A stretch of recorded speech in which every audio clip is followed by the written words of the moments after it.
Hey guys, today I will be doing what's inside my pencil box. So what I got is a little Pac-Man pencil pouch, some pellets, and a power pellet.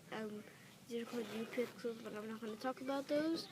So what I have is a Sharpie marker, 1, 2, 3, 4, 5, 6,